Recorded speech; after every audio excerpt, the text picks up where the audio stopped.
ഇന്ന് എന്നത്തെയും പോലെയല്ല, രണ്ട് സ്പെഷ്യലായിട്ടുള്ള ആളുകളെ കാണാനായിട്ടുണ്ടായിരുന്നു. അപ്പോൾ അങ്ങനെ രാവിലെ തന്നെ കുളിച്ചൊക്കെ റെഡിയായി പള്ളിയിലിട്ടെത്തി. പിന്നെ എല്ലാം നമുക്ക് അങ്ങോട്ട് വീഡിയോയിലൂടെ കാണിക്കാൻ പറ്റില്ലല്ലോ. അങ്ങനെ പള്ളിയിൽ കുർബാനയൊക്കെ കഴിഞ്ഞിട്ട് വീട്ടിൽ തിരിച്ചെത്തി.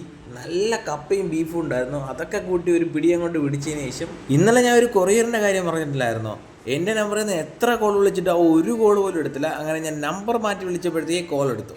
പിന്നെ ഞാൻ ഓൺ ദി സ്പോട്ടിൽ വേറൊന്നും നോക്കിയില്ല. അവൻ കൊണ്ടുവരാമെന്ന് പറഞ്ഞിട്ടും ഇല്ല, ഞാൻ ഓഫീസിൽ വന്ന് കളക്ട് ചെയ്യാമെന്ന് പറഞ്ഞിട്ട് അവിടെ പോയി അങ്ങനെ അത് കളക്ട് ചെയ്യാൻ പോയപ്പോഴാണ് എനിക്ക് കുറേ കാര്യങ്ങളൊക്കെ മനസ്സിലായത്. നമ്മുടെ ഓർഡേഴ്സ് നമ്മുടെ കയ്യിൽ എത്തണമെന്നുള്ള യാതൊരു താല്പര്യം അവർക്കില്ലാതെയാണ് അവർ ആ ഒരു ഓർഡർ പ്രോസസ്സിംഗ് ഒക്കെ നടത്തിക്കൊണ്ടിരിക്കുന്നത്. അങ്ങനെ നമ്മുടെ പ്രോഡക്റ്റ് അറ്റ് ലാസ്റ്റ് നമ്മുടെ കയ്യിലെത്തി. അതും കളക്ട് ചെയ്തിട്ട് ഞാൻ നേരെ അമ്മമ്മയുടെ വീട്ടിലോട്ടാണ് പോയത്. കുറേ ദിവസം കണ്ട ഒരേ കംപ്ലയിൻറ്റ്, ഞാൻ ഇതുവരെ അവിടെ പോകുന്നില്ല എന്ന് പറഞ്ഞിട്ട്. അപ്പോൾ ഞാൻ അവിടെ നേരെ പോയപ്പോഴത്തേക്കും അവിടെ 2 പട്ടി ഞാൻ അഴിച്ചു വിട്ടിരിക്കുകയായിരുന്നു.